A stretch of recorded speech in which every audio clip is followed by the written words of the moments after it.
contrast. And let me tell you fast, fast, fast. And in my conclusion, I see some black men as jack. But since the days of slavery, black man heart is hard like stone. Cause it's black man who make black man groan.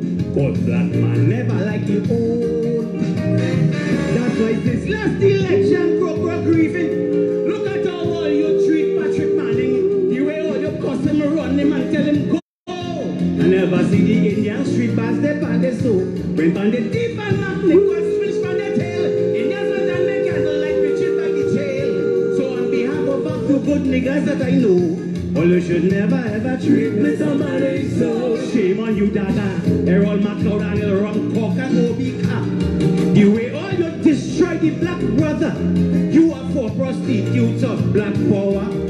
Look at how all you get weak. McLeod I know choking him, he could hardly speak. I'm so disappointed in you, black man. All you said that late bottom African. All your hair has shame.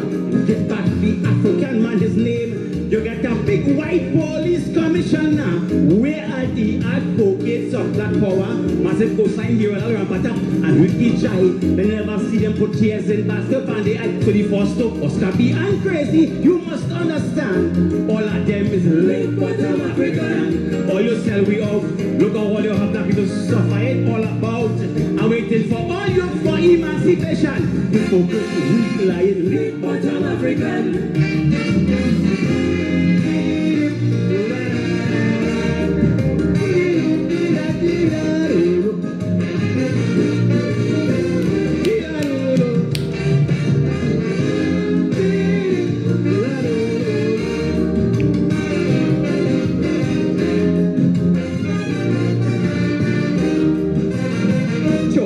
Vex with Valley, but Shoki should apologize publicly, cause this hypocrite that she killed. Valley was right to call all you muck, cause no woman who wears an ovary voted against the UNC, but Hazel Brown, which she had wrap up on the current platform voting for cup. How come Shoki never ever sing about this? No songs about this, but the abortionists. Chambers and Patrick grieve. Any black government found them till they leave. For 20 years, Patrick was the boss of the land. He lost and went back to his humble home in Copaland. But in 6 months, damn, I show you one Mako Bangolo. Well, you should never ever treat Mr. Malik so. Shame on Hazel Brown. Look how you have that woman head dragging on the ground. If Rosa Parks was alive, yeah, where she'd do? Can you in the back at the bus and start to pinch you? So, on you brown and front, give back the African, they head up and gone. I'm so disappointed in you, woman. Another late bottom African. All your hair has shame. On this note, I must call Bona Centro's name. S-class, all you ain't got. Remember Jesus Christ talk about harlots and sluts. Take example from the Indian people. They still have Pascal Pandey on a paper cut. So Cleveland Raphael, Andy Johnson and Sprung Along. All of them is late bottom African. All you sell we out. Look how all your people crying all over South. I waited for all you for emancipation. People lying late bottom African.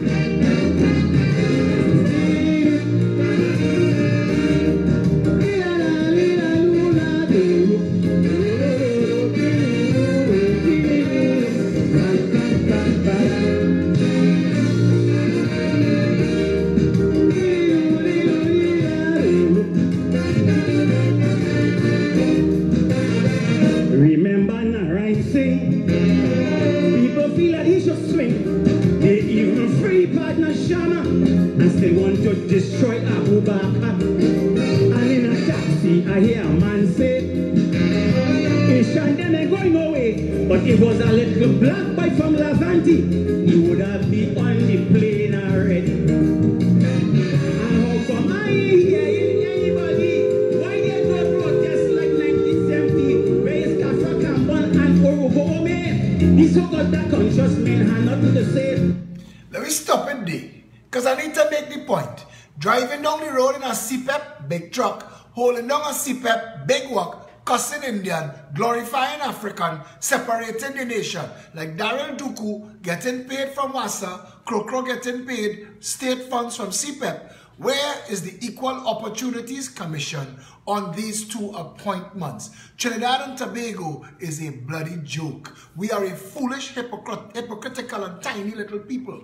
When John Rahal, on the PNM's behest, shut down Caroni Limited, he shut down Caroni Limited because Patrick Manning said Caroni was costing the nation $1 billion a year. Keith Rowley, fast forward to 2018. CPEP and URP costing the country $1 billion a year. The difference was Caroni was giving us food. CPEP and URP giving us jack all. And if you had sense and a government with sense, you would have merged URP and CPEP with Caroni and gotten productivity on a national level to feed all the people. But that was never the mission. URP, CPEP and Caroni was meant to buy votes. It was taken out of context. Tate and Lyle, what was Tate and Lyle, the sugar company in Trinidad and Tobago, had amassed a massive land holding. That land holding, much of it still exists under Caroni Limited. I read in the papers yesterday that Caroni Limited cost this nation $10 billion since it shut down. That's almost $1 billion a year. It costing us $1 billion a year to grow razor grass and sell to Movitown and Rahal. How is that possible? How is Caroni Limited still costing us money if you shut it down? How? How is it costing us money? Explain that. And why hasn't Caroni Limited been reopened to grow food?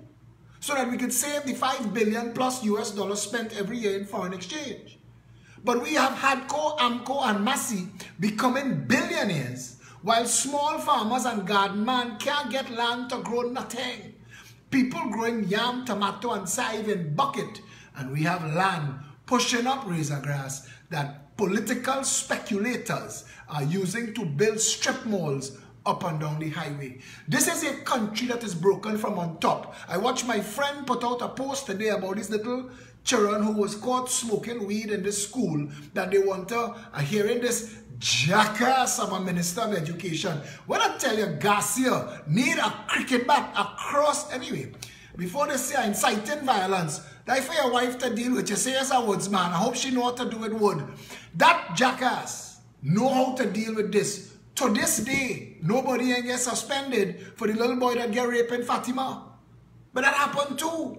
They tried to pretend that it didn't. Like the Maple Leaf International School weed and sex party, that video get pulled down fast. I don't involve myself in this shit. And you all know I don't talk about this. I don't get involved in school fights. I don't share those videos. You don't see none of that on my wall. That is the minister work. And all you're supposed to know the minister not doing his work. Don't bring it to, don't post it, don't share it to shame and embarrass the children further. Go and protest outside the Ministry of Education. Make a placard that says, fire this jackass. But you all need to care. And that's going to always be our problem. We are going to make all kind of excuses as keyboard warriors as to why nothing changing. But the real reason nothing changing in Trinidad and Tobago and all who want to get your passport, visa stamp to fly up in other people's country, you know why you're going there? Because them people made their country work. They made it better. And if the government, look at Trump. Trump can't sleep properly. Boss, they're talking about you. It don't stop in America. In America, Bill Clinton, 8 years of pressure. Obama, 8 years of pressure. George W. Bush, they don't give you rest. They don't give you rest. Here, today's Friday, where we? By wine low, pushback. Come on, man. There has to be at some point. There has to be. Don't let the point be. Like I'm sharing pictures outside banks of the pensioners line up in the sun. And there were a couple people, thank God a minority, that making excuses for the bank. Now if you're running a bank that making $1 billion a quarter and some of that money coming from managing the pension fund, well, by Jesus Christ Almighty, when it is pension day, rent a 20 by 20 tent, na man. At least put up a tent with some plastic chairs for the old people to sit down on. Jackass is telling you about ATM. It's in the machine. These are old people. They may want to interfere with no machine. I don't like to interfere with no machine. I want to know what's going on with my money. I want to know. Or they're going to have a problem. They're going to need something sorted out. They want to deal with somebody. That's what they're paying the fees for. And you have them lined up in the sun and jackasses defending it. And they're going to defend it until they end up there. And they're going to wonder, why nobody ever fixed this? Why nobody ever thought about putting up a tent? We did. But you used your voice against it. The elders in society are important. How we treat them tells us, it translates and reverberates throughout society what we think of ourselves. If we can't love, respect, and look after the children and the elders, forget it. Forget it. There are people in the society who have more love and care for animals than for people. And it's because they've taught us how to loathe ourselves. We don't know how to love ourselves or each other in this country, you know. A broken and scandalized little place. Everybody in Trinidad and Tobago is absolutely isolated and alone. You don't have a chance. They will hoist you up on a pedestal and jump kick you off. Trinidadians don't care. I tell Gary Griffith every chance I get, bro, brace for when the pushback come. Because they love you today and hate you tomorrow. And that is Trinidad and Tobago. And you have to know how to manage them. Don't hold water in your mouth. Don't stunt for them. Don't lie to them. I tell people today, I am me. If you don't like me, move on. Make room for those who do. And that is all I could ever be. And I'll guarantee you something. For the duration of whatever relationship we have, you will always know exactly what I'm thinking and how I feel. And I don't wait, I don't hide it, I don't fake it. What I think, you know. And I believe in my heart of hearts that there are people in this country that have serious questions to answer for the state of the Republic of Trinidad and Tobago. Make no mistake, we are not going to get answers from them if we allow them to corrupt every office of state. But come back to Caroni. Come back to Caroni, because you see, the money that you should have saved, somebody took that in high prices that shouldn't exist. Somebody took it. Somebody stole it. And you need to protect it. But you can't protect it on your own. We have to stand together. And again, I want Trinidadians to hear my voice. And just try this. 1 week, the whole country, let's have a KFC. In fact, you know what? Don't even make it about a brand. Let's have a fried chicken free week. No, not that they're giving you fried chicken free. But if you do this, they will.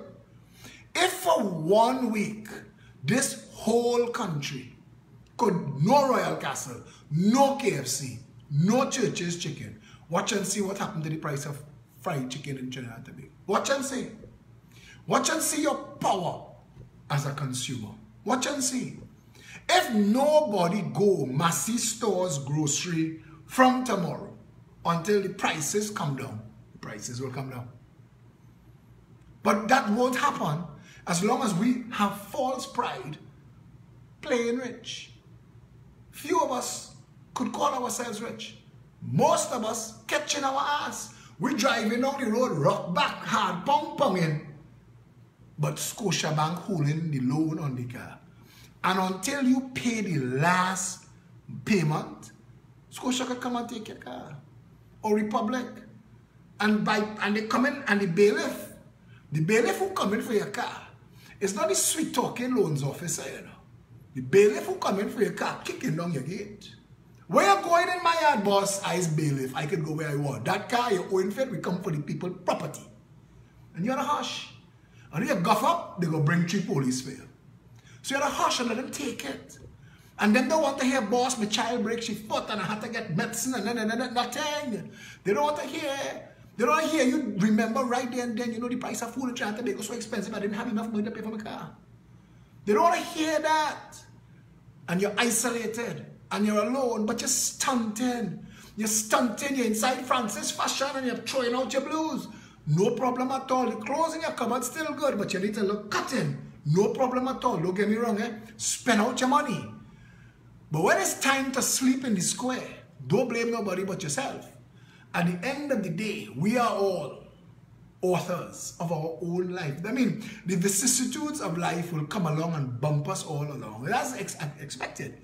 But the quality of life that we get, that we have, depends on what we working as a destination and how we treat in the journey. Because if all we want to do is flam out and bling out, and you're done, I mean, you're watching war brewing in Venezuela, but you're in island finance signing over your soul for a loan, for a carnival that could cancel. They have troops on the ground in Colombia. United States of America have troops on the ground in Colombia. On my birthday, January 17th, I can't remember which year, the United States of America bombed the crap out of Iraq. And when that starts, we will hear it, and we will smell it, and we will taste it. And when them big elephants start to fight round Trinidad and Tobago, nothing coming, nothing passing. Things gonna start to happen that you wouldn't expect to be happening. They're gonna send a report and say, hey, turn off all the lights in the country, because when the bombers passing, they don't want you to drop bomb on all your house. Yeah? True talk. True talk. And we have to, as a people, realize what time it really is. What time it really is. Instead of squandering, look at where you are. You wake up every single day to find out there's a new fine, there's a new tax, there's a new raise. WASA going to raise again. They're playing a game. WASA raise, TELTEC raise, bank rates raise, and they're doing that, they're pushing you, and the only thing that's not raising is your salary. And you go by your boss and you tell him, I can't afford to live, boss. You say, well, as you're in the office, let me talk, because I can't afford to keep you. Yeah? True talk. True talk. And we have to be cognizant. We have to be cognizant of that. We have to be cognizant of what is going on in this country. True talk. Because if we don't stand firm and stand together, we're going nowhere. Nowhere at all. And if we can't stand up and say, okay, your prices are too high, so we're not shopping by you. Then going by the government and saying, boss, we have 5,000 employees, 10,000 employees. If we close down, that's rocking on you. But we might close down because they want our price to come down, and your duty and your tax have us all up in the sky. So you have to deal with that on your side too. And the government and the business people work together to guess what? To do what? To bring the prices down. Do you know that if the government wanted, you could have the ability to buy the material to build an entire house in countries like China and India?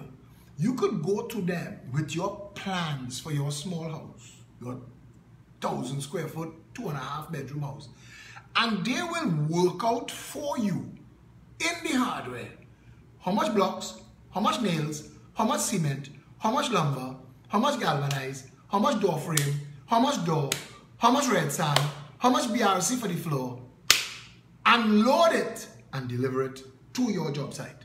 So your workers now is literally a kit.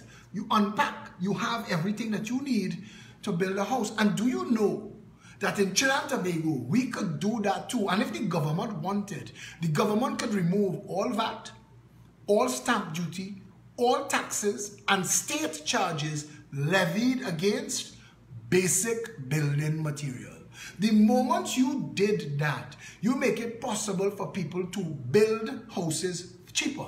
Small houses. If you remove stamp duty on all residential properties under $1 million, you make it possible for the businessmen to start to build under $1 million, looking to make up that little piece of profit.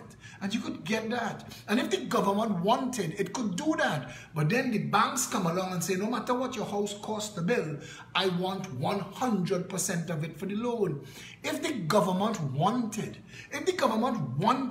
it could take that piece of business, that chunk of business, that starter home business away from the banks. You could compete with RBC and Republic and Scotia and offer through First Citizens Bank and Unit Trust and Home Mortgage Bank a mortgage product For first-time homeowners, 0 deposit, 0 interest for up to 30 years, for up to $1.5 million.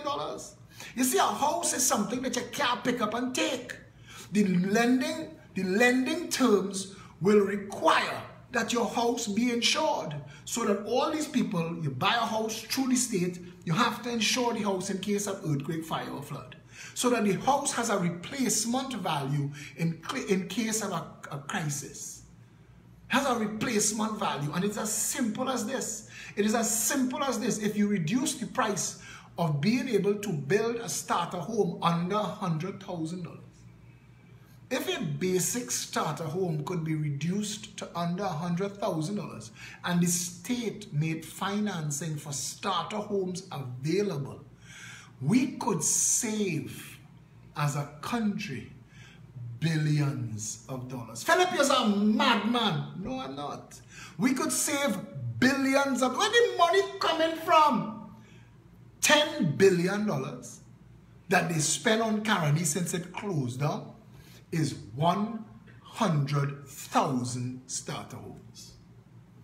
The $10 billion that has been spent on Caroni since it closed down is 100,000 starter homes. 100,000 starter homes. So you have to tell again, just that $10 billion, 100,000 starter homes. The $25 billion that the PNM and the UNC thief to bail out Clico and CL Financial, 250,000 houses. That is what that money could have built.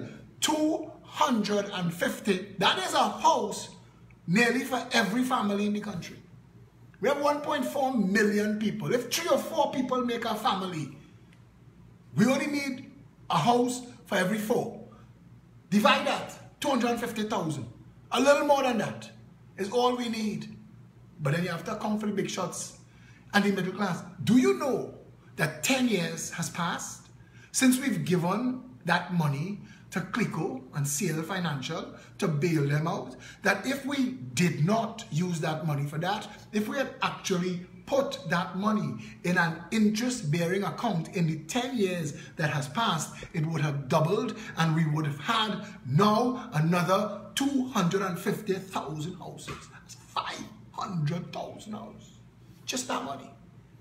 Just that money. Just take $25 billion, put it in a fixed deposit, wait 10 years, and then build 500,000 houses. Even your child in diaper get in a house. And it's insane how you say you're saving money. All right. I see where you're getting the money from. As long as you stop the thieving and you start to use the money sensibly, I see how you could pay for it. But you say you go save we money. Show me how you save we money. And this one is the simplest one of all. First of all, we shut down HDC. And HDC hemorrhages about $1 billion a year. Now, we know about $1 billion a year. And at some point, the Auditor General will catch up with HDC, and it will realize that actually HDC is costing us maybe $9 billion a year, which is my estimate. I estimate that the HDC is costing us about $9 billion every single year. Because they build failed projects, pay the contractors in full, and everybody make off with the money, and who have to share. They're building $100,000 houses for $1 million plus up, and then writing off the debt, like they did with Victoria, whatever, Villas, Keys, wherever it is they call it, in Cocorate. Whatever they call it. $1 million properties, and they write off the difference. Your money, paying to house other people. Your money. So we shut down HDC because anybody who wants to own a home could qualify for finance to build or buy a home. The state really shouldn't be in the home building business. If you want to be in any involvement, you could do joint ventures for starter homes up to 100,000 with small contractors in every constituency, not voter padding. You identify a piece of land, you want to build 100 houses, state will work with you. The state will work with you and help build those houses, no problem at all. And you get to sell those houses to pre-qualify. That is the condition that the state is working with you, that you must sell those houses to pre-qualify first-time home buyers. HDC gone. You know how else we're going to save money? We're going to save money on the jail. We're going to save money on the court. We're going to save money on social development and management. We'll save money on CPEP and URP. We will save money on national security that gets $9 billion a year. National security costs this country 90,000 houses a year. That's what it costs us. 90,000 houses. That's what that money means. And we could have that. We could save that. Because the science proves that home ownership, in countries where home ownership is easy, the family becomes the front line and replaces any need for national security. Father, mother, home, family, children grow well, and we have a better, more contributing, conscious, fully developed nation. We can have that. We can have that and not have to be spending $9 billion. Rowley knows that there is a Progressive Empowerment Party Rowley knows there's a Progressive Empowerment Party now, and that people are learning that if we spend the $500 million to secure the nation's borders, next year's national security budget could cut in half and save $5 billion. Imagine if somebody tell you, if you spend $500 million this year, next year I will save you 10 times that, and every single year after that. Every single year after that, you will save that, and the cost of national security will be decreasing. Why? I am glad you asked. Because national security in Trinidad and Tobago is escalating a commitment to a continuous bad decision. What is the bad decision? Allowing Trinidad and Tobago to be used as a narcotics pipeline by friends and financiers of political parties. Because governments know every prime minister is first and foremost the chair of the National Security Council. And even if all our people in national security do dick all, that's no problem. But he gets reports every single day, every day, from the regional command of the United States of America, because they police the Western world. And they tell us what's happening, Central, South, Latin, regional, wherever it's happening in your community. Be advised. They let each other know who to look out for. Don't turn your back on Trinidad and Tobago, because it's a narco state. And if you do not check every box, every barrel, every bag that comes out of Trinidad and Tobago, you could end up with drugs and guns in your community. So we see our name on a list. We see it. But if we're spending $5 billion, because if we save $5 billion, just housing. Now imagine this, Imagine you have a Progressive Empowerment Party government that has pre-qualified everybody who says they want a home. It cannot be abused for multiples of reasons. One, it has a cap, $1.5 million. That's the value of the biggest house you can buy. But starter homes at $100,000 means $1.5 million is giving you a fantastic 4-bedroom, 3,000 square foot house as a starter home. You could do well with that in a big family. And you work together, you mind your family and do your stuff. With zero deposit, zero interest, understand, the mortgage rate becomes $500 per $100,000. $500 per $100,000. If you buy a house for $1 million now, you're spending $9,000 on average a year. We've cut the mortgage in half and reduced the price of a house. At $500 per $100,000, two minimum wage earners, a minimum wage earner earns $2,250 a month. That's a floor mopper, KFC, fries packer, amalgamated security, baton twirler, $2,250 a month.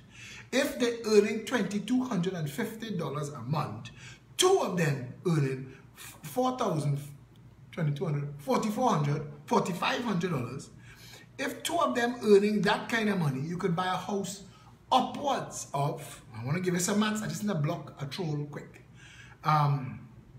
Upwards of, the bank threshold is 40%, I'm multitasking. The bank threshold is 40% of your salary. So if you're earning $2,250 a month, you could qualify for a house of around a payment of $1,000 a month, which is you just qualified for a $200,000 house. If you have a wife working or a husband working minimum wage, you all could qualify for a $400,000 house. That is an opportunity to right size the entire country. If you build strong ownership communities, people grow together in harmony. They defend their street. They defend their property.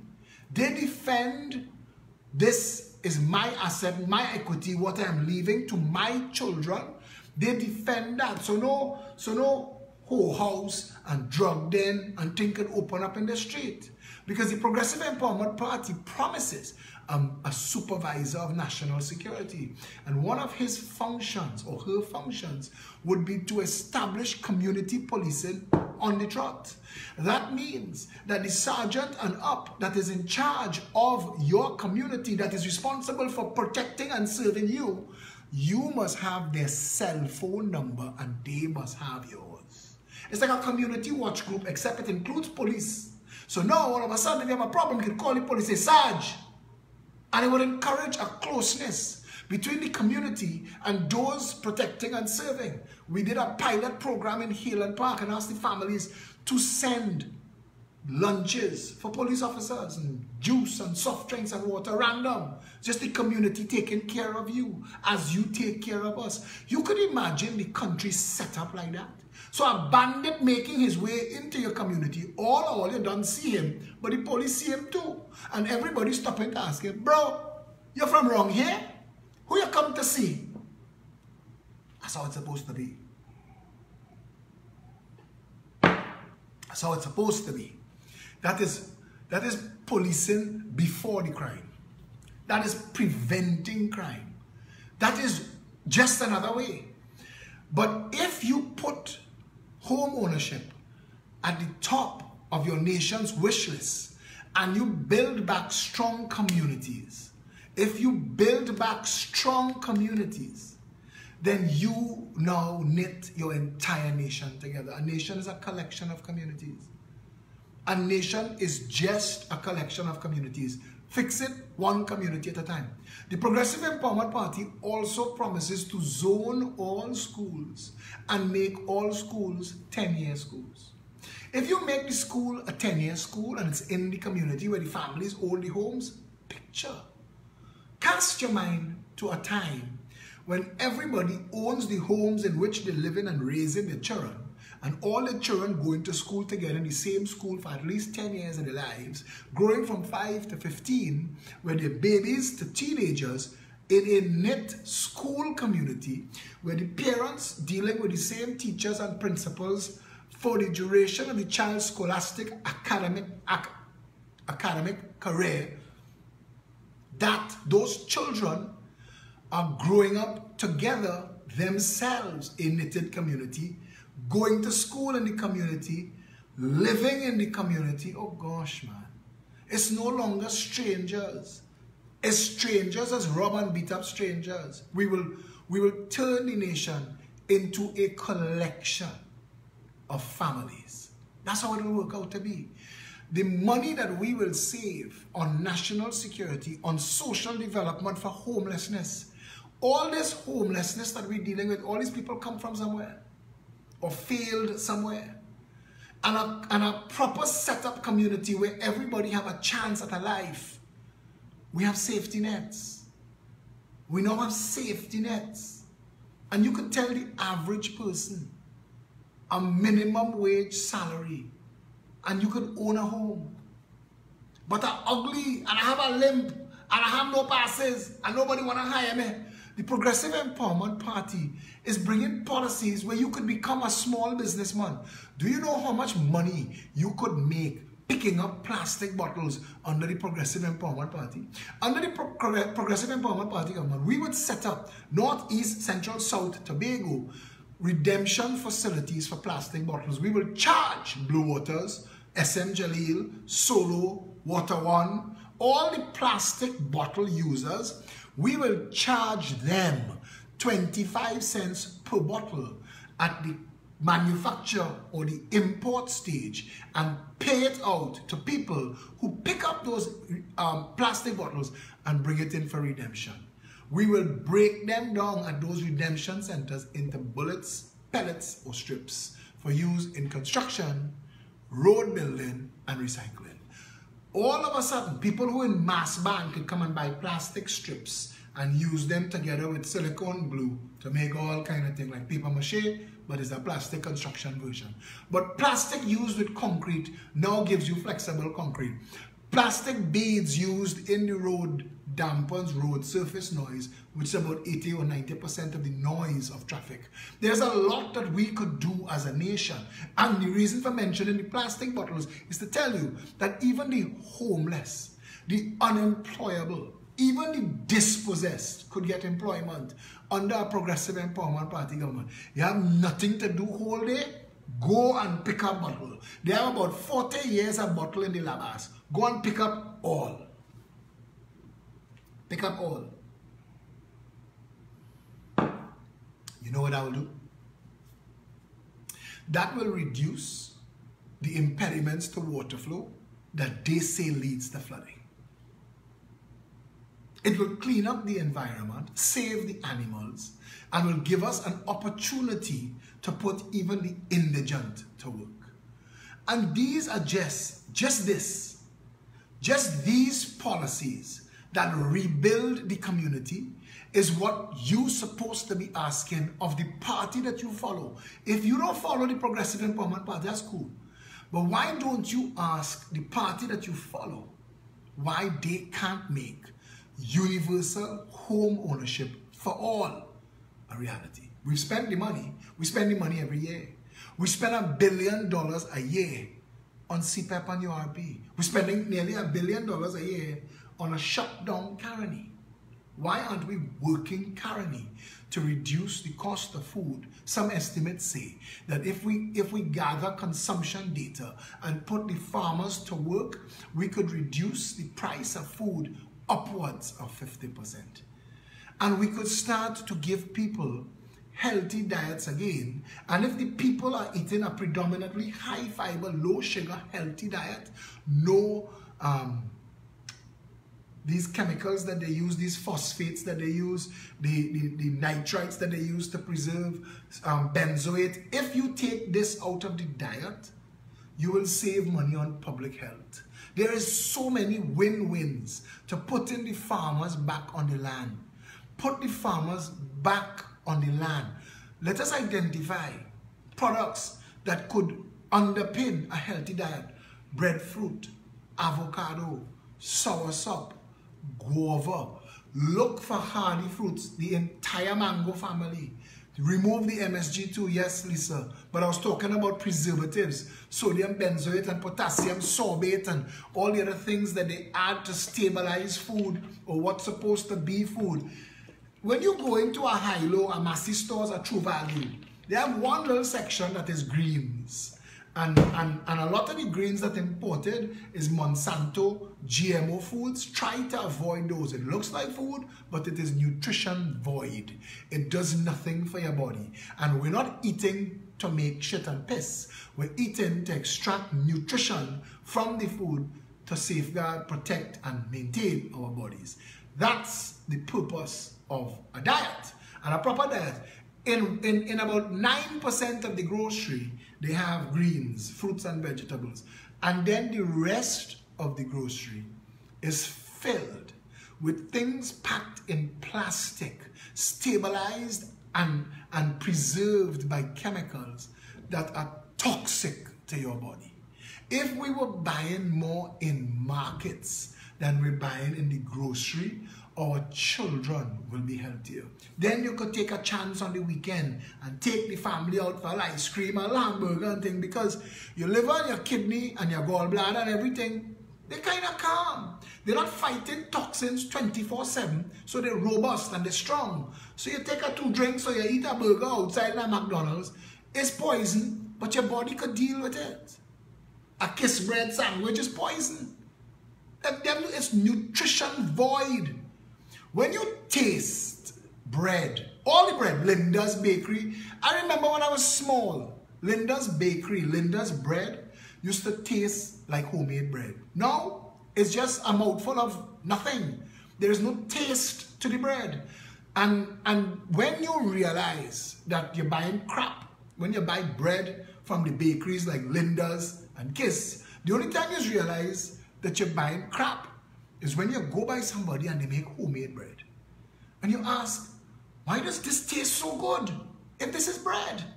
I went in a French restaurant called Zazu, and they moved from Country Club to One Woodbrook Place. But that Frenchman bakes his own bread. And they give you a couple breads before the meal starts. And as always, get full on bread. The bread tastes so ridiculously good. Just that and butter, and it's heaven. And you ask yourself, how is this tasting so good if it's just bread? Because what you're accustomed to is not real flour. They're using highly bleached flour and mad chemicals that impersonate in bread. But you put it in your ham and your butter and your pepper. So the bread is like anything. It's a vehicle taking the food down, but the bread has no taste. And it serves no purpose. And it offers no fiber. What's the point? What's the point of eating it? All it does is gets us fat. It doesn't give us nutrition.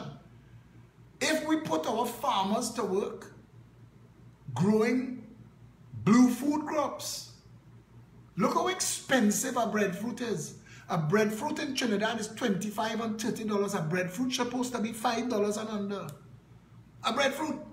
A mango can't cross $1. An avocado can't cross. Anybody who have a mango tree in the yard will tell you, in mango season, one tree in your yard, in mango season, you suck mango till you're fed up, you want to see mango. You give away mango to all your neighbors till them fed up, they don't want to see no mango. You put in mango in bag and box and drop in for the church and them say, hey, we have enough mango. And the church still barren and mango all on the ground. Because when you have these trees, mango, avocado, an avocado tree is bare like it want to punish you with avocado.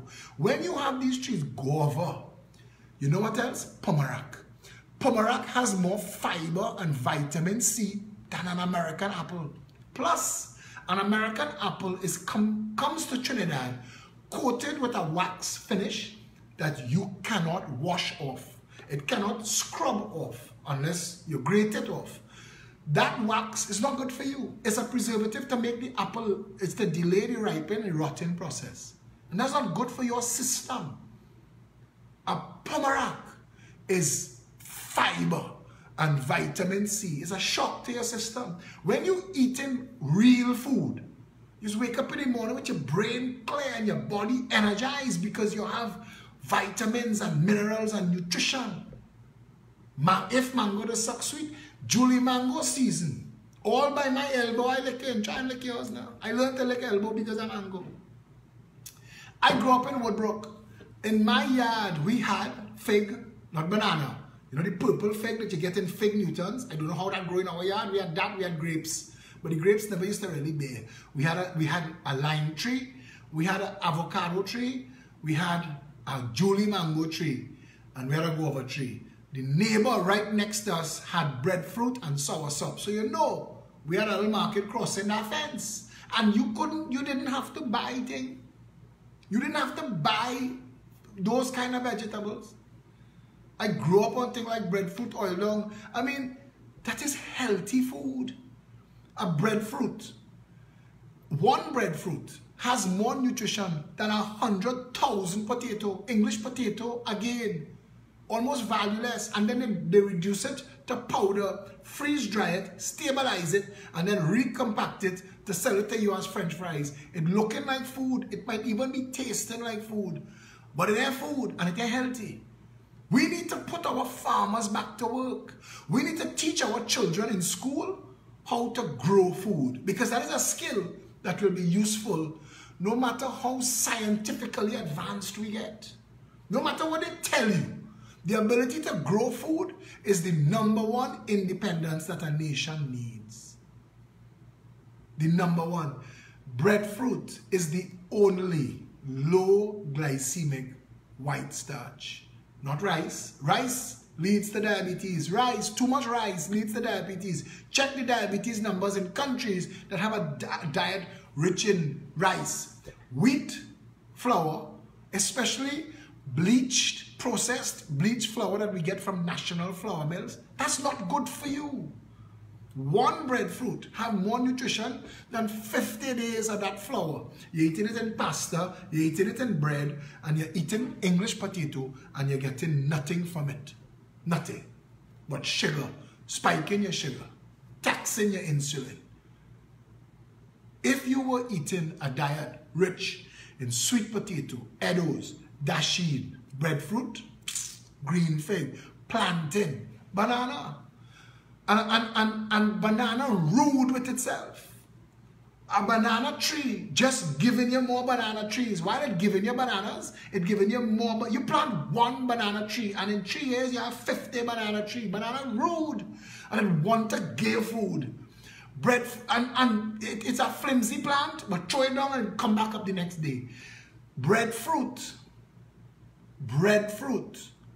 avocado, soursop, guava, mango, those trees hard.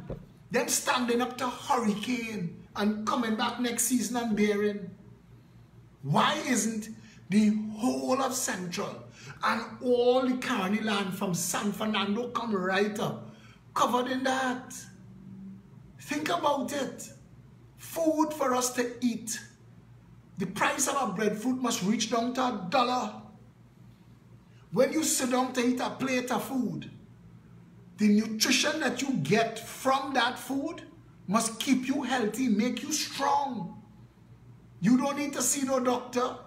Flu shots, miss me with that nonsense. You know, flu shots, we eating good. Vitamin is for people who eating Monsanto bullshit. And vitamin and all is fraud. 90% of the vitamin brands, even some of the best known brands, are fake. They do nothing for you. They make this change the color of your piss. And anything that could change the color of your piss, taxing your kidney. This is information that you have. You realize how the old people used to live hard and long? The generations before me live almost to the hundreds, you know, almost 100 years old and up, and making noise and carrying on right up till then. And that was before KFC and McDonald's and Burger King. It's before that. You're eating that food and your belly full, but you get nothing from it but spiked sugar and toxins in your body. And you have to know this. My son will tell you he grew up. We never, for the duration of his growing up years, ever bought soft drinks, especially Coca-Cola. Now, he knew Coca-Cola and he liked a Coca-Cola. So, and then they started this show, or was it Mythbusters? One of those shows. And we would go to the grocery, me and my son, when he was a little boy growing up. And we would go to the grocery together and cook the soup every Saturday. We would cut up all the vegetables. I have a soup pot, Big So. That's my personal. Next video, I'll bring it to show you. I lost the lid. My soup pot, Big So.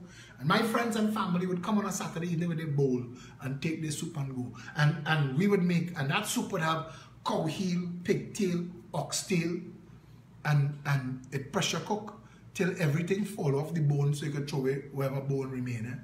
And we used to make that as a pot of soup. But one Saturday, we in the grocery, and my son see me pick up two liters of Coca-Cola and put them in the trolley. And he never behaved as good as he behaved in that trip to the grocery, because all his mind telling him is we getting cokes home. And he looking forward to that. He don't know what changed in the universe, but all is well because he getting cokes. So we go and we cash and we go home and do everything. And he's studying it.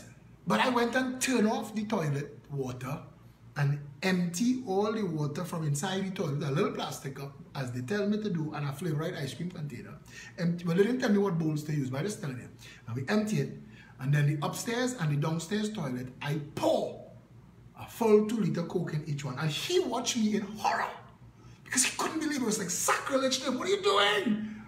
And it was like, they said on Mythbusters that the citric acid in Coca-Cola cleans ceramic. And I'm going to test it. He ain't talk to me for the rest of the day because he just vexed. Because he think that I lead him astray, buy Cokes and then pour it in the toilet. And it did. And if it could clean ceramic, why you want to be putting that in your body? People tell me they're watching me on videos all over 2 years now. And every time I'm on video, I always drinking something. I used to drink the water in the bottle until BC Paris tell me it's not looking good. I used to drink this big bottle of water on air. If you go back to the first videos, you will see. And BC Paris used to tell me, stop that stupidness. So Felicia and the team bought me a cup, remember, I had a picture of a fox sake, for fox sake. And that worked for a while. And then Satish and them made Pep cups. And well, I had to become the advertisement for the merchandise for Pep. So that's why for fox sake get put away and I always drink it in a Pep cup. But people ask me, you be hydrating all the time so? And I say yes. Because it's good for your body and it's good for your mind, and it keeps sucking toxins out of your organs. The more water you drink, the better for you. I drink a lot of water. And I hope to get a chance at government so that the 41 decentralized water catchment processing distribution companies we want to set up will send water into your home purer than this. Purer than this. That's what I want.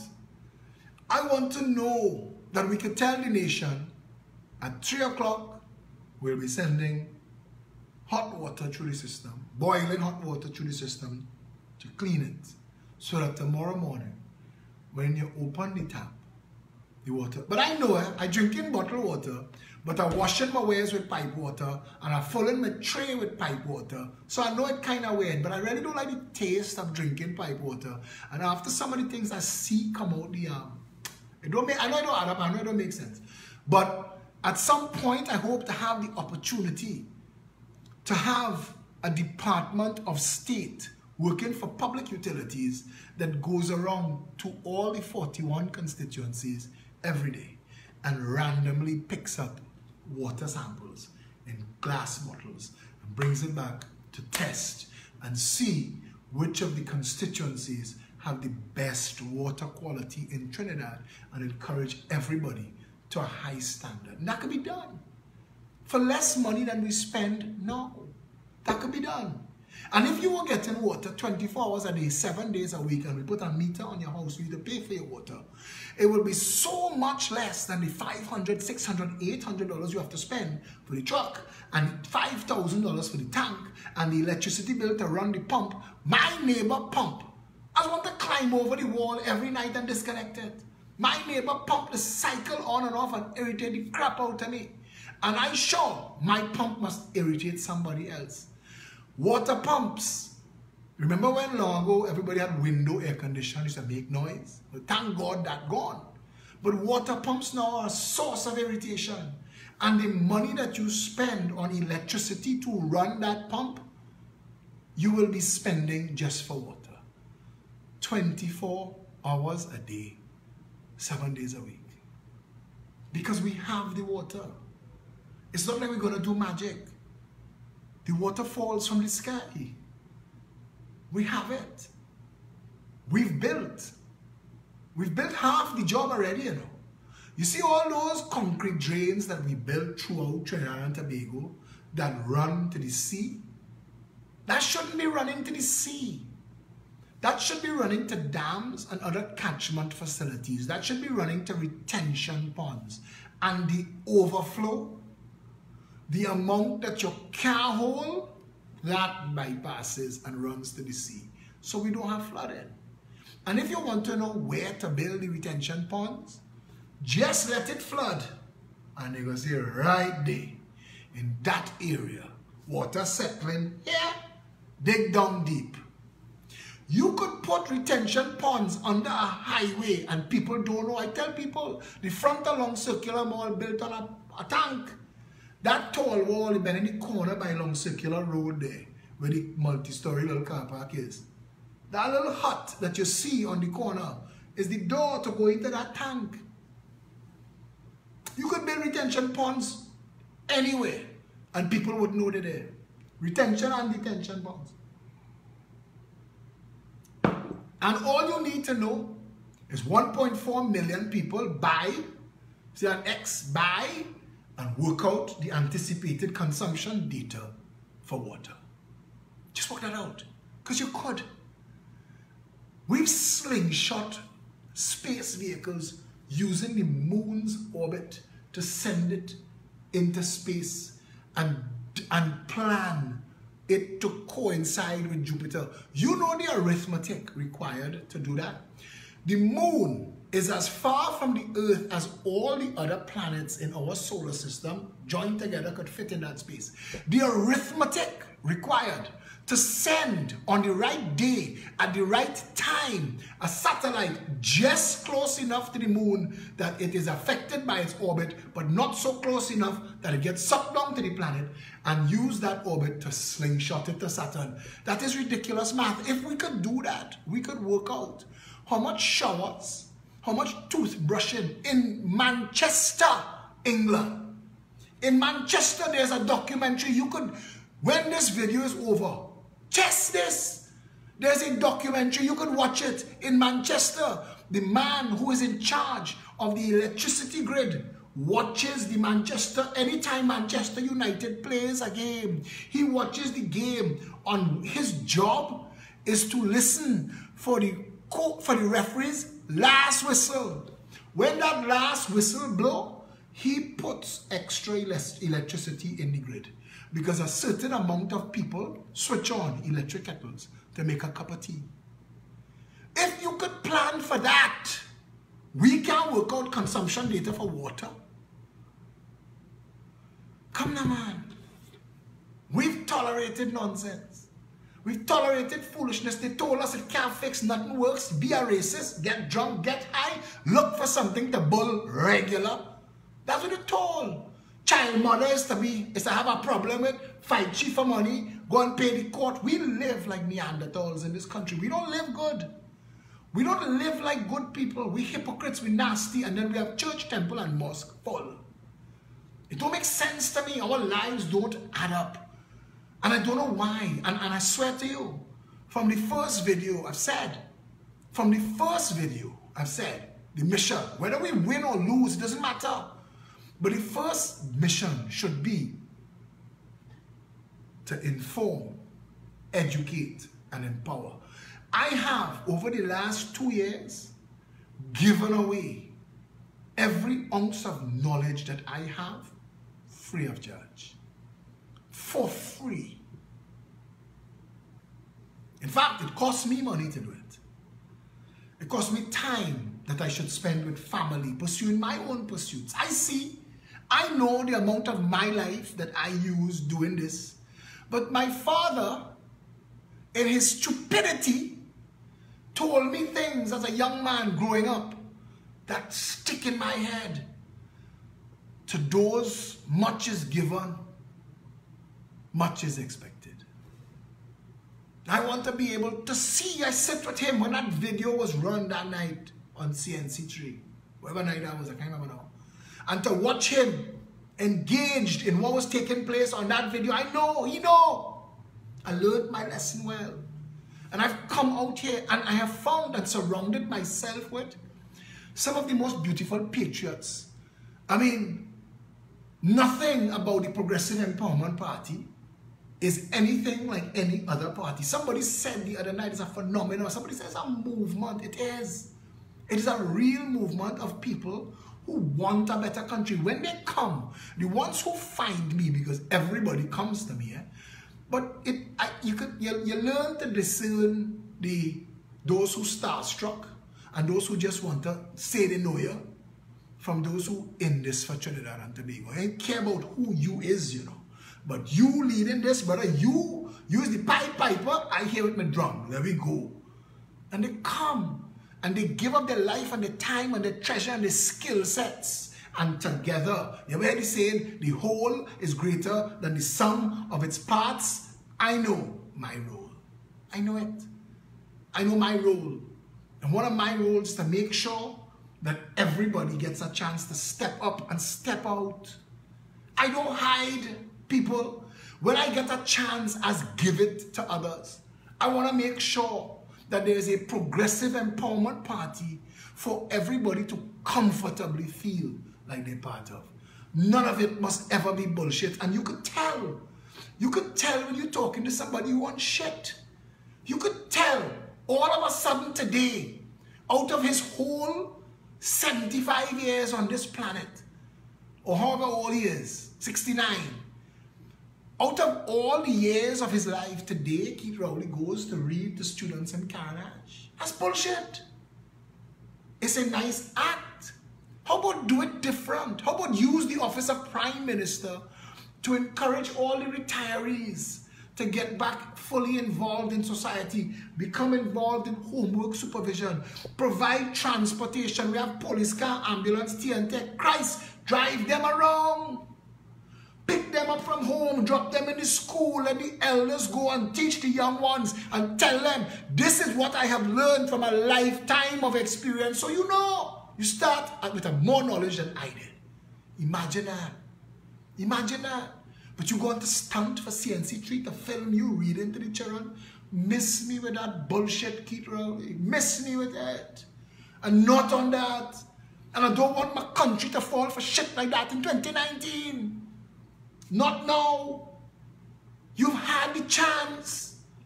You've had 3 years so far to make life better for the people of this country, and you've made a mockery and a mess of it.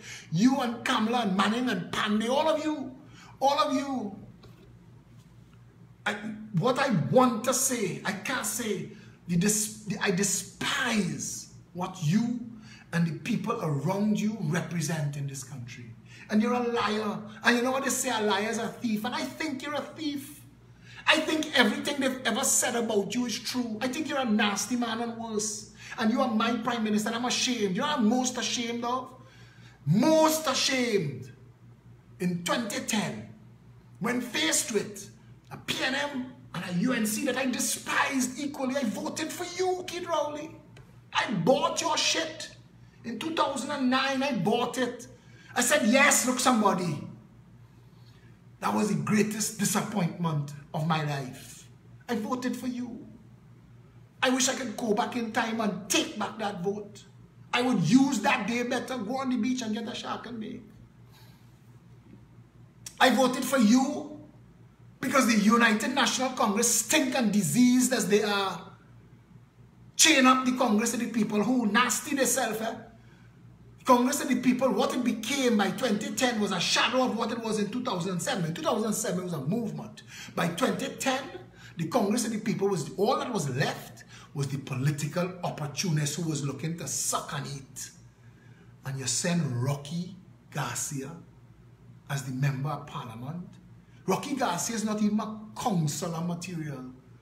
Rocky's a nice fella, and you could drink and lime and kickball with him. Go by the river and bubble a pot. But he is not a member of parliament, and it showed the contempt you had for the people of the constituency. Like when you plucked Ian Allen and dropped Ian Allen to run for St. Joseph, the people of St. Joseph rejected it and ended up with this other jackass, Dayal Singh. Why are the choices always so corrupt, so spoilt, so diseased? Why is it always nastier and nastier? Why is it always hold your nose and vote? Why is it always, boy, I ain't know now, boy? Why we've never had a political movement in this country that energized the people for change. Not just change in change name, but change that they understand, this is how public health will work. This is how public transportation, this is what decentralization really means. This is what will reduce the price of food. This is what will bring back jobs. This is how we'll get water in our taps 24/7 and secure the nation and end the drug trade and go back for all the money stolen by all the people who've ever had public office and their friends and financiers that build up tall and powerful in Goodwood Park and Sinclair and Fairways. That's what we want. A people set on fire for change that they could use. When they stop and they say PNM and UNC, they say, miss me with that bullshit, man. What are you talking about? You defending that? This is what we stand for. Us, the PEP. People applauding me for Felicia and Michelle on TV. I say, you ain't seen nothing yet. They ain't seen nothing yet. There's an orange army we come with. We have people, peppers all over the world. We could be on here, my show, every day for a month. Send 2 different people every day and wow you just as much. That is the strength of the Progressive Empowerment Party. I didn't aim to surround myself with yes people. I aimed to surround myself with the best people. And I have done that. Don't look for stunt artists. They get their throat bust here. I ain't ashamed to say, and I ain't afraid to do it. You play the fool, you get throat bust. You go outside and you form another party. We can do it better than you last a week. Because you can't. Because you're a stunt artist. And all of them who've tried have failed. And the reason they failed is that the level we operate at in this party is not shits and giggles. This is not a bullshit forum. When we meet, we could have been friends last night as fire today. You better not be failing at your responsibility. Let's laugh and joke. After the opening in South, we give them 12 hours. Stand up. 12 hours. Stand up. Because I did not work this hard to bring this here to have it fool you. That will never happen. This movement is of the people in a way that it understands the needs of all the people. It is for the people in that it understands that the well-being and the welfare of every single citizen is the function and purpose and reason of government. And it is by the people.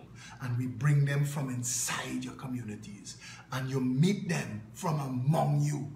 When the people of South saw those 10 people stand up and talk to them, and they talk about their communities and the streets and the areas, you knew that the Progressive Empowerment Party found the best from among you to come and represent you, to build a feedback mechanism and a communication tool that makes sure that the ground talks to government direct. That you know.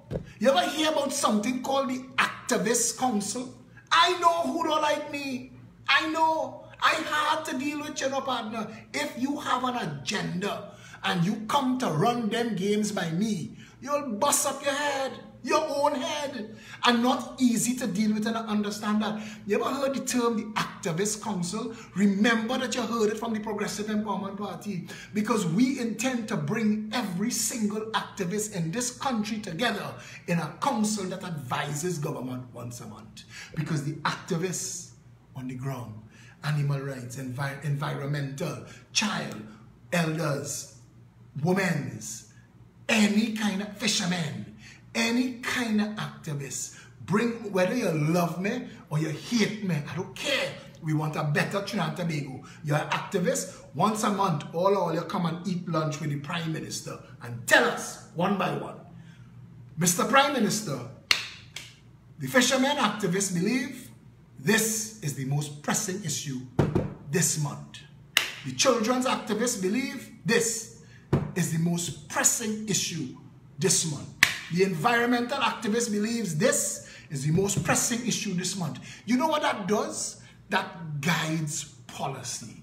When your member of parliament is somebody, because we would pass a law that would disconnect the legislature from the executive. Philip, what the ass does that mean? When we say we will disconnect, because they all over town beating themselves into a frenzy talking about constitutional reform, but they can't explain to you what it means. We know the most important amendment the country needs is recall, to fire every single public office holder if they fail to do the job. But when we say we're going to disconnect the legislature from the executive, that means those who you vote into the House of Representatives, your MP in the Parliament, cannot be appointed as a government minister. Government ministers will be hired and supervised by these people. Those 41, the people that we hire for public health and education, national security, finance, those people will answer to you through your members of parliament, who will have 2 days of parliament a week, and the other 3, their job is to meet with you. You will get tired of seeing them in your community. You know why? Because they must come from your community. They must live there. They must get up in the morning, no blue lights. No blue lights. The Progressive Empowerment Party government will outlaw blue lights for anybody who is not deemed a national security risk. And in quick time, we want to have the government so functional that if people stop the Prime Minister car, is to hand him a roti or a flower or a donut or want to kiss him, say, keep up the good work. That's what we want. We don't want blue lights to escape traffic. Because you know what we need? We need the people who have the authority and the responsibility to fix traffic to sit their ass in traffic. Because if you experience in traffic, if Maxi Coffee family had to go and visit Maxi Coffee in a piss-soaked mattress in the Port of Spain or Mount Hope hospitals, that would have reached Parliament. If you have a cabinet meeting and the Minister of Works late, and the Minister of Health late, and the Minister of Public Utilities late, and they come in the meeting and say, who is the jackass in charge of traffic in this country? How you think it's going to fix? They have to feel it too. They have to feel it too. A real government will not encourage blue light-itis. I loved when Gary was Minister of National Security, Gavin Hira, the National Operations Center, put a monitor on every police vehicle in this country that if you tripped your blue lights to get past a traffic light and turn it back off, they know. If you use your siren to pick up your child from school, they knew. And so it must be. Because the most important word in the double word description, public servant, is the servant. And if you can't serve the people, if you're looking for a work that puts you above the people or makes you better than the people, wrong place to try to touch down. Wrong place. Wrong place. We want a government that encourages excellence in service. That's where we need to be. That's where we need to be. And if every member of parliament, including the Prime Minister, you could surround yourself with all the security you need, sit your ass in the traffic or fix the traffic if you don't like it. When the Prime Minister, his wife, and his children get sick, Port of Spain General Hospital, Padna. So you know from the car park, you know what people experience, you know. And if you know, you fix it. Your children must go public school. Because you know, you want feedback. Mommy, you see what went on in the school today? But you know your father is the Prime Minister, go and tell him. You know. And when you know, you could fix it. Disconnect the legislature from the executive. Ministers should be hired like CEOs. When your public health applicants come to be Minister of Health, you tell them, this is the government's plan.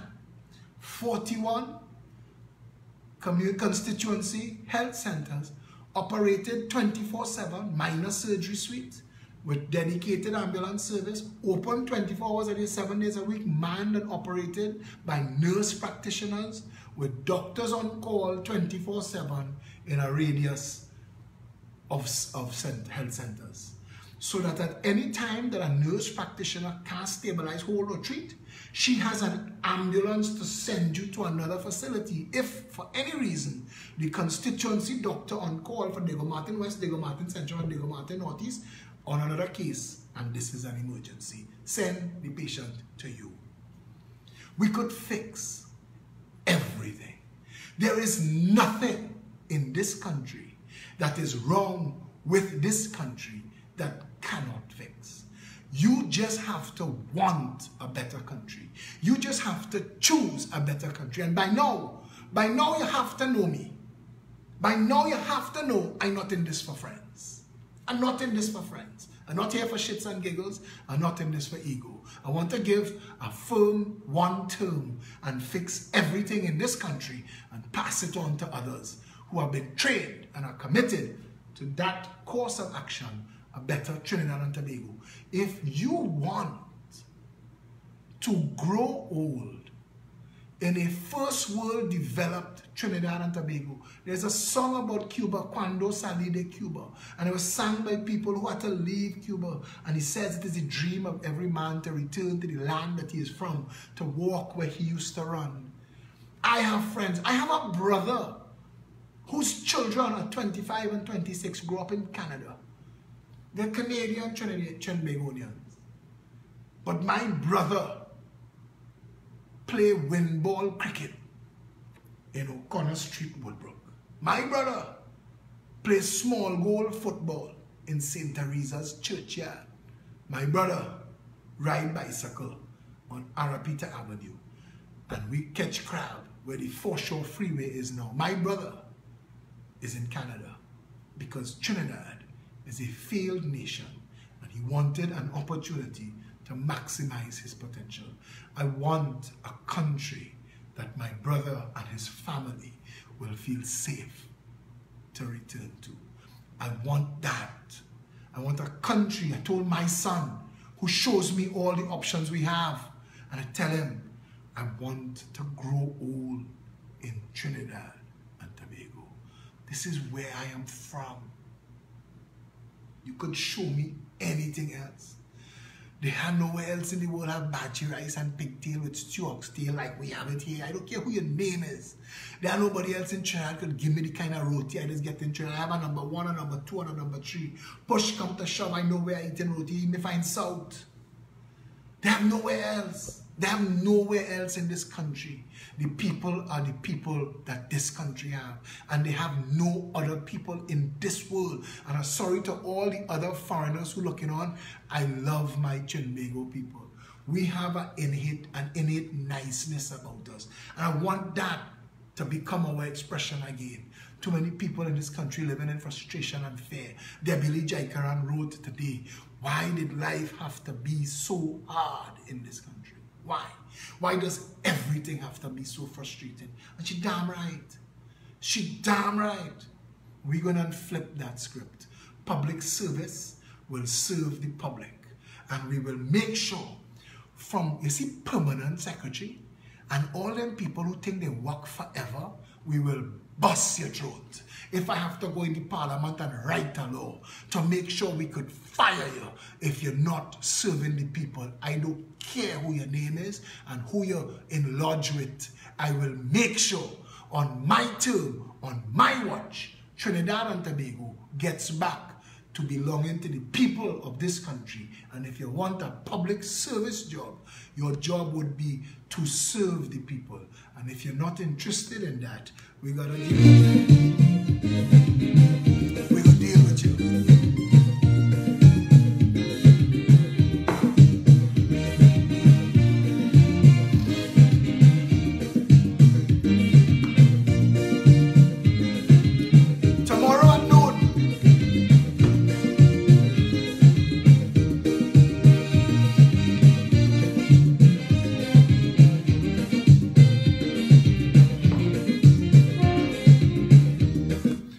Tomorrow at noon, we have 2 public meetings, 19 Stanmore Avenue and 137 Manahambre Road, St. Madeleine in South Trinidad.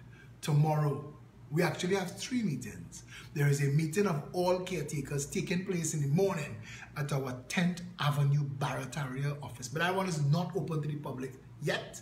It is going to be open to the public on the 23rd of March. So mark that at 5 p.m. in your calendar. Those who missed the South opening, lie and say they was there. Make sure you don't miss this one. It's going to be better. Tomorrow at noon, 19 Stanmore Avenue headquarters, 137 Manahambre Road, St. Madeleine South headquarters. We have meetings. Come and meet and greet members of the Progressive Empowerment Party. Your vote will decide our destiny. Your vote will decide what you want to be. Your vote can foretell our country's fate. Go and use it well before it's too late. If it is that who you're voting, well beyond a doubt. When you're voting, vote them out. Vote them out.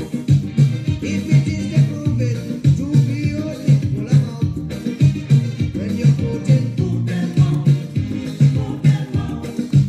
If it is the time is now that change should come about, Just as how you have vote them in, vote them out. Register and vote them out. If they don't see, vote them out. State your finger and vote them out. Show them no mercy, vote them out. Vote them out with total scorn and utter disdain. Let's put our country together again. Vote them out of power to be dangerous. Let's put our country together again.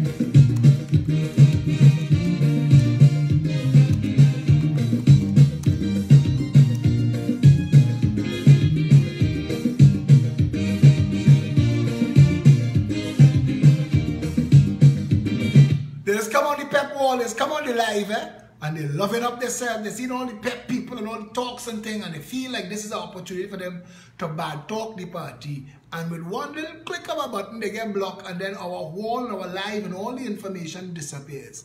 Because you can't have discipline, and you can't have self-respect to come on the wall, and you could disagree. We learn through disagreement. But disagree without becoming disagreeable. Respect everybody else and their right to their opinion. And if we could do that and stop the nonsense, you won't have to be blocked. But if you're coming and attacking people on the walls, no, that block show.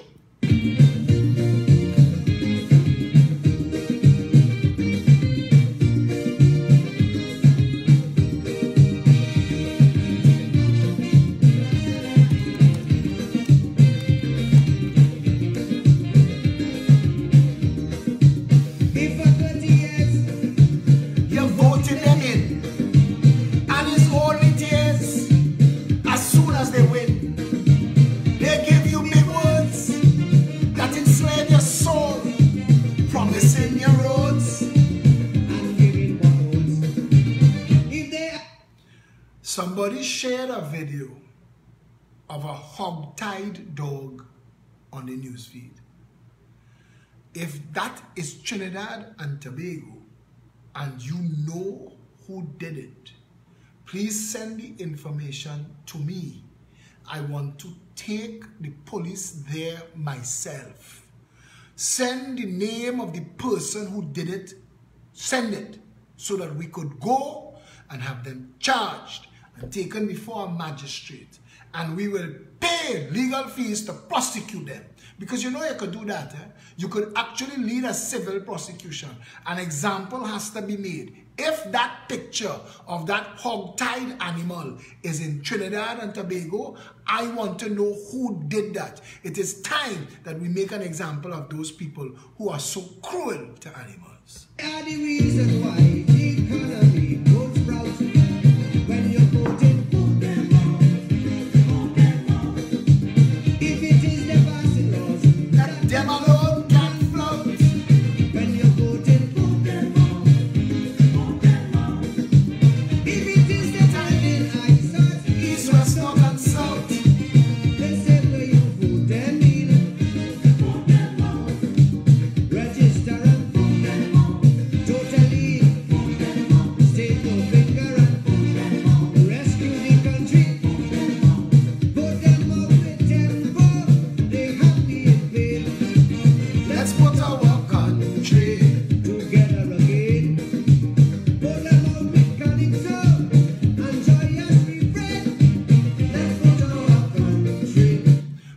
Progressive Empowerment Party is doing up something called an Animal Bill of Rights that will protect domestic, farm, and wild animals from abuse and neglect, and to the hunters and those who think hunting season mean eat out everything in the forest, vote for somebody else. Don't vote for me, because we're going to make sure and end it. You see the whole pellet gun, air rifle bullshit that killing animals for sport? That done. It's time to end all of that foolishness.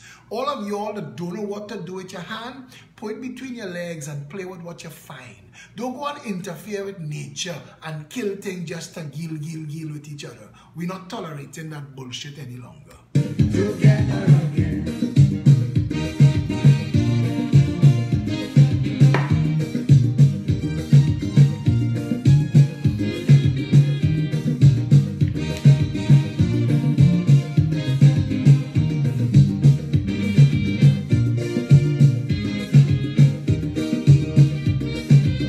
Sean Sunarine, Deputy Chair of the Progressive Empowerment Party, wrote this today. So you were prepared to spend between $1 and $8 billion on sandals in Tobago. Now that they've pulled out, how much of that are you going to put into the island to actually develop it? Agriculture, marinas, boatyards, develop a port that can actually handle a cruise ship or even two. Develop Tobago's infrastructure to actually become tourism friendly. Market Tobago professionally worldwide, or invest in a desalination plant so that the water shortages for the last 50 years would be a thing of the past. What are your plans, Keith, for the island that you came from? Or just screw them because you and your handlers lost out on easy money?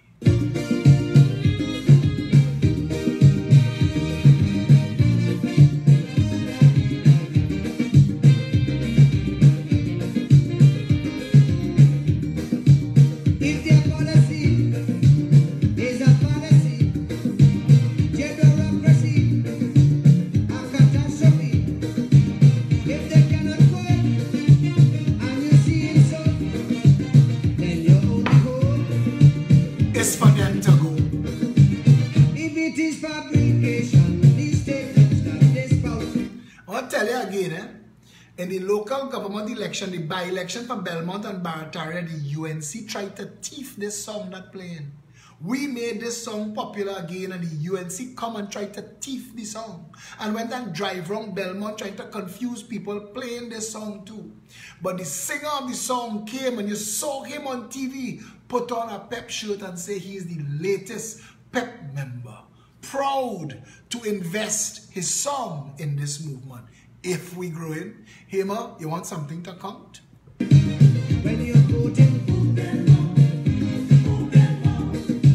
if it is a frustration, let's make you want to shout.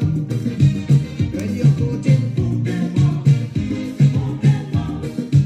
before they misuse out, thief up, sell out and mix up. If it you vote them in, register and all of them, stick your finger and them on the system. Put them out in Scarborough and in Bonus Bay. Let's put our country together again. Put them out in Kamuto and in Laramie. Let's put our country. Limma McLeod Wilkinson is a deputy political leader of the Progressive Empowerment Party. She posted this. Just like relationships, when the man or woman is abusive, you leave. Even if you stay, you eventually leave. No one likes being abused. No one accepts being used. It is internationally recognized that abuse must not be tolerated. So why in God's name are we taking the abuse and constant rape from the PNM and the UNC? Time to kick them to the curb. They have taught us the valuable lesson about love ourselves first and appreciate what we can do. Love Trinidad and Tobago first, not the abuser. They have outlived their use. Time to get someone new. Someone who wants to heal that broken heart. She said that's so sweet. Eh? Someone who wants to take care of you. If you only know this miserable woman who wrote this. Anyway, just joking, Lemma. Progressive Empowerment Party says that the duty of every government is the well-being of every single citizen. Not some, not the rich, not only the Indians or the Africans, but all. All of us deserve better. Facts. Together again.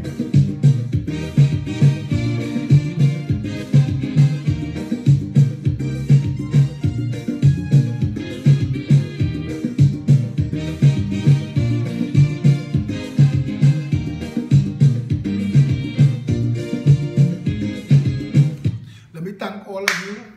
Dave Locks, you know your trademark facts.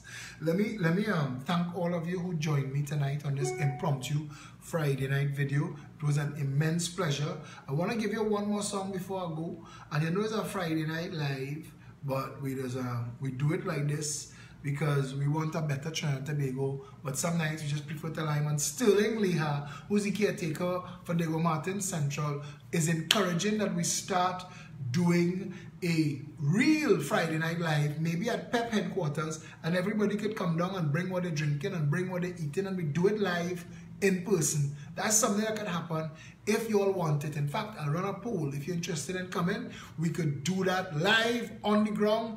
Everybody could come, play some music, take a little thing. Yeah, don't forget, tomorrow, 19 Stanmore Avenue, we there. Come online, bring some cake.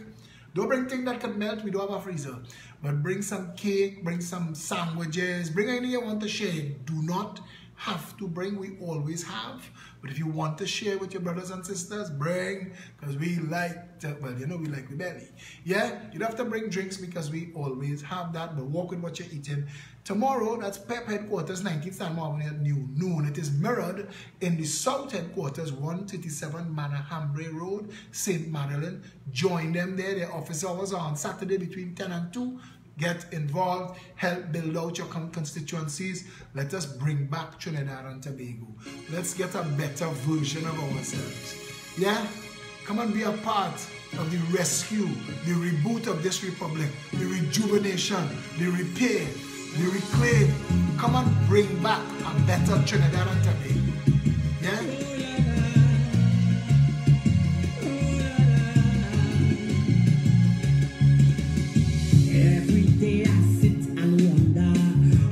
Sweet island gets so bitter. Low salary but cost of living gets higher. We inhumane behavior, things don't turn upside down.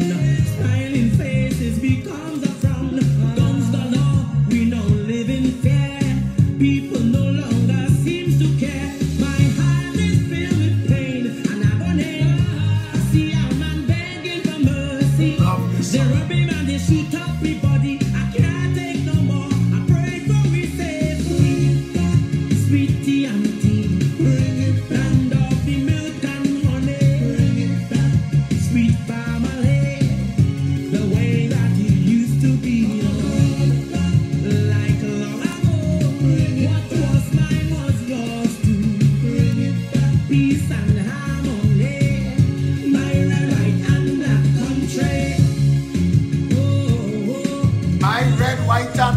Country boy.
On my wall, his name is Brave Boy. So look through my friends list. His calypso name is Bangela. He sings this song. Adelon Brave Boy. Look through my friends list, you'll find him.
guide and protect all your daughters and sons through this perilous time. For know with you on board, blessings will flow.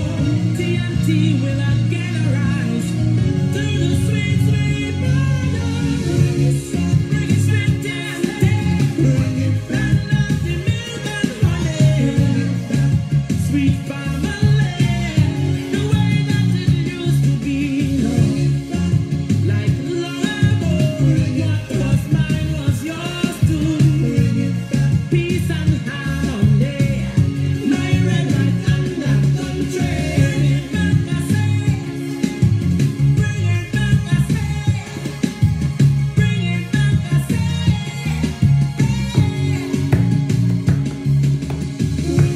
When it take a village to grow a child, and all we do was smile. Bring the country back, I say. When we eat from the same pot, And we drink from the same cup.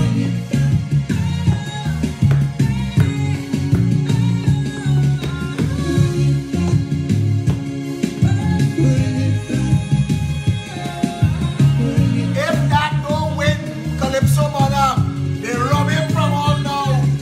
That is the best Calypso written in this country the last 10 years. If that don't win, that is robbery on the Savannah stage. You know what I tell you? my red, white and black country. Sweet family.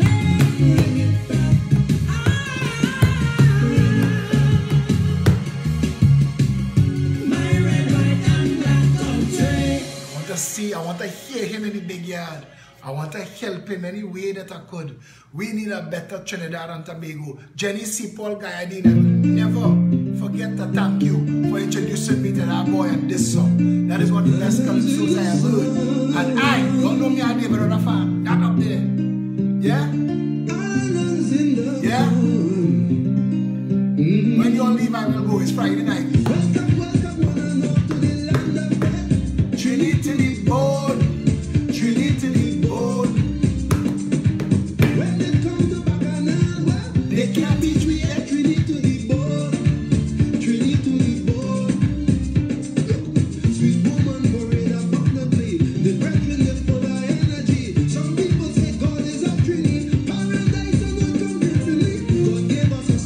Fiery.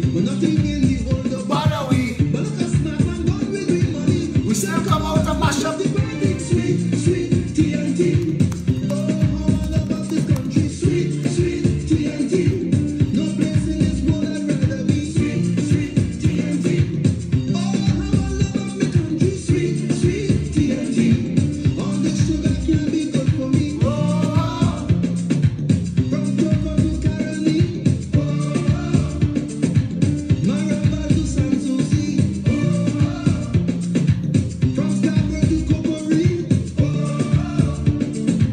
Profiling on Frederick Street. Remember profiling? I want love of the country.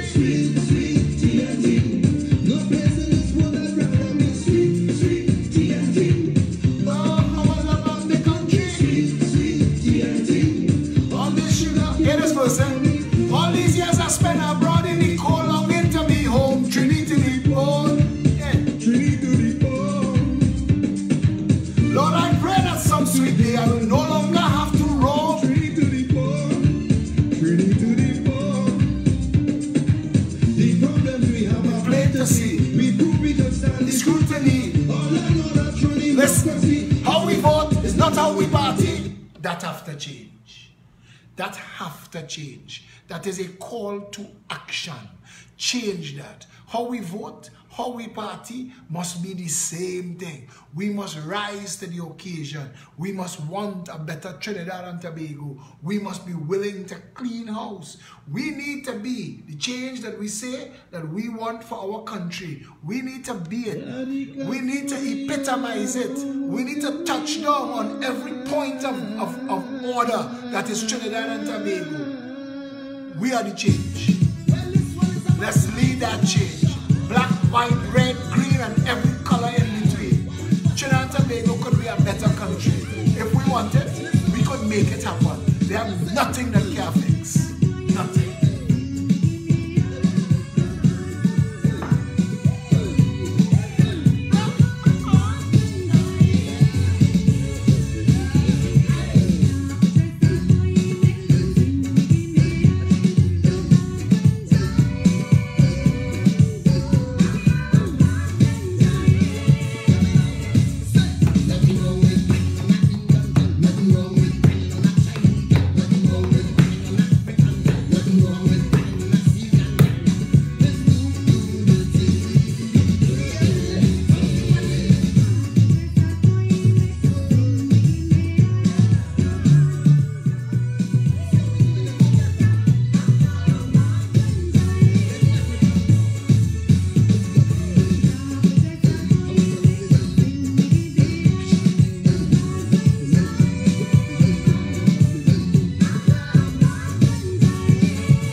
Sister Chutney. What? Parang Queen. Daisy was her voice, Sister Parang.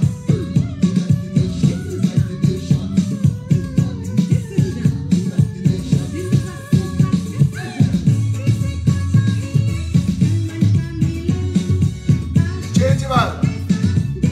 Changeable. Derek boy. Jean-Claude, go to the back of the class.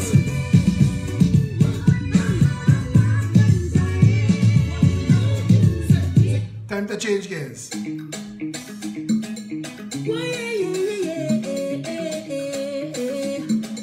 Yeah, Dave, you're right.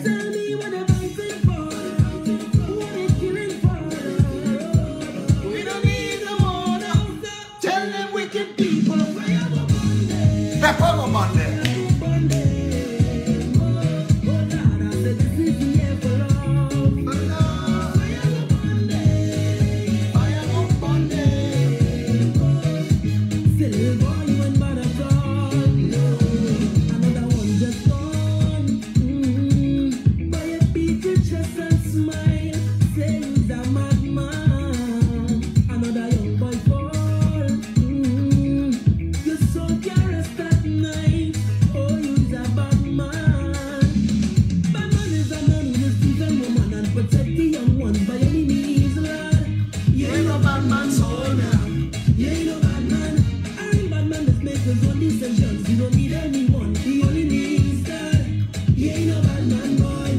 Share the video.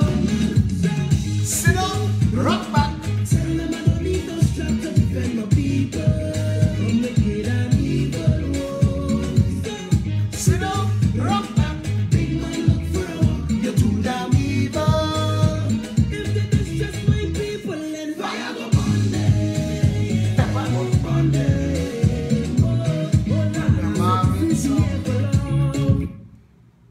You want it?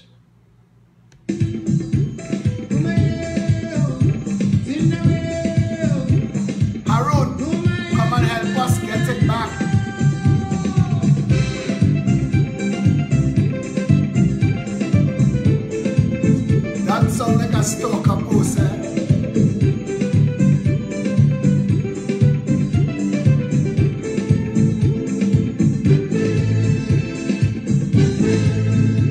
am the seed of my father.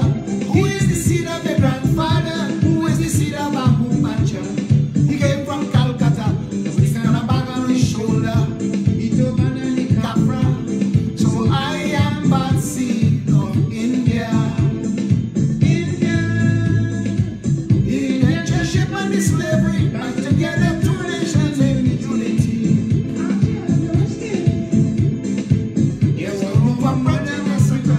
No more mother India, just mother Trinity. Down in the Caroni Plain, Prakash and I, Jahaji Bai, brotherhood of the boat.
Brotherhood of the Boat, a Jahaji Bai. Yeah? Last song. You know you have to get a runner. And this song, this is Poetry Center music. David Michael Runner. The man, artists don't describe his ability to write. Then the tenors rolling, people on the floor. Here we get up and grumble, and we crowd in a uproar. All of a sudden, everything just stopped until everything just stopped to a standstill. The crowd started cuss, hear them. We're wrong with the band. It was the one with the iron gonna fall because the vibration was very well in. When the iron fall, it humbled the band. Yeah, the chaka chaka chaka chaka chaka chaka. That's the iron. Hey, look all the rich. The engine room is down the way that's caused the bacchanal. The pan is the body, but the rhythm is hard and the thing. The engine room. How you pronounce your name? Sonali Bay?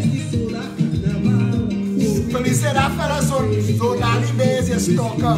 Watch it. Call out the Queen's Guard. Where the Queen's Guard tonight?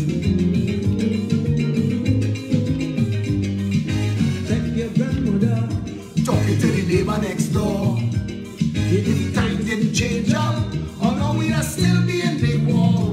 That is the same one who put out your mother because she was in love with this pan man. She used to open the church door just to pray on my head. Now she boasted to the neighbor next door, oh my granddaughter beats for a steel man. If it wasn't for you, girl, your daddy would have been so red. But when you see her in the train, I just have to take her in and take it out on the street. The engine room is down the way the peace made frustration. Nearly every old man to tell you that his in-laws were outlaws. Yes, the engine room is the healing of the nation. Sometimes others just felt like that bloody thing just because. You know, carnival is not feathers and beans, you know. Carnival is the culture and the history of this nation.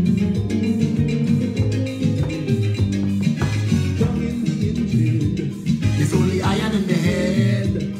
Then tassel and scratching. They have the drummer itching to be well trained.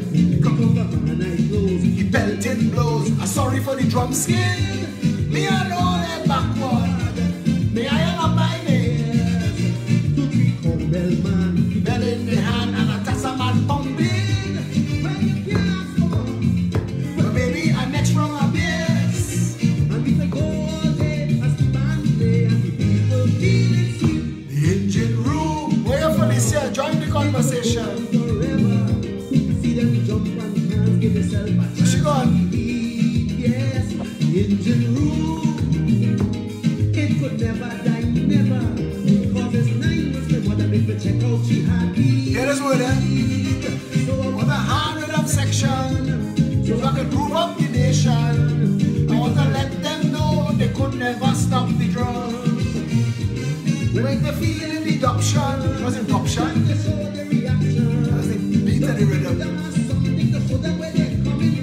Poetry Center music.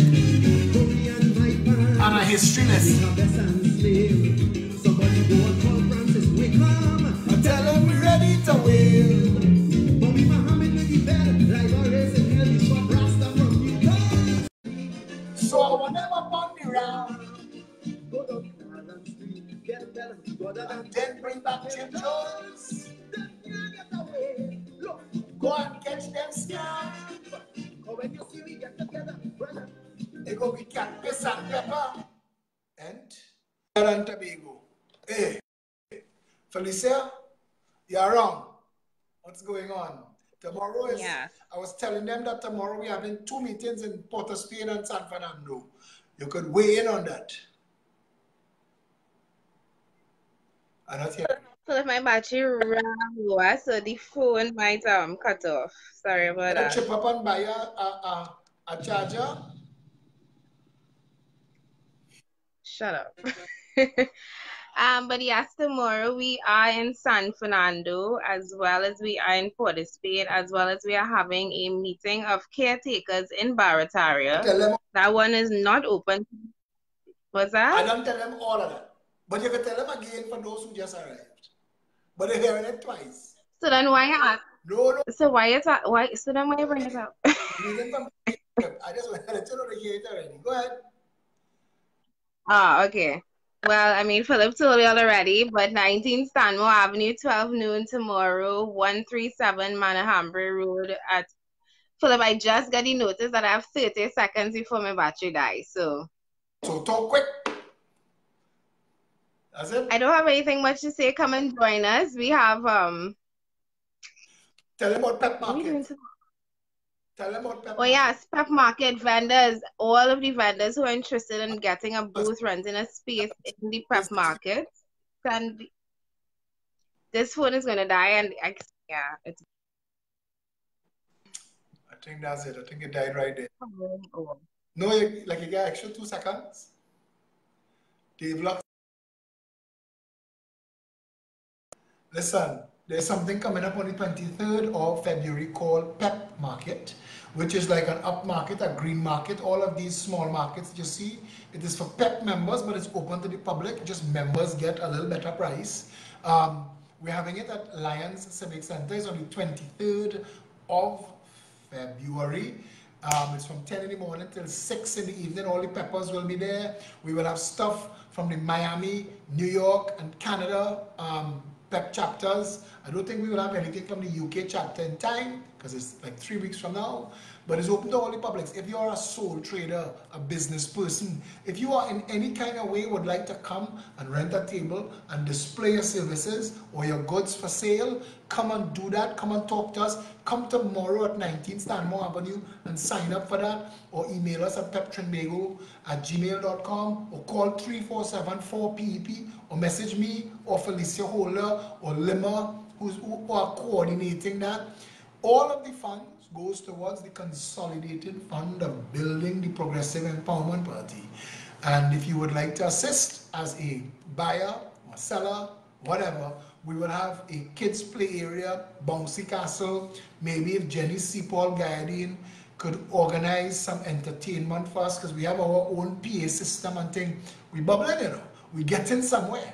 So if you would like to be a part of that, come down. I'm gonna wrap up on the 10 o'clock. So we got a nice 2-hour show tonight. Tomorrow, come and sign up to be a trader at the Pep Market, and we will make sure that you come out of that with a profit. Thank all of you who joined me tonight.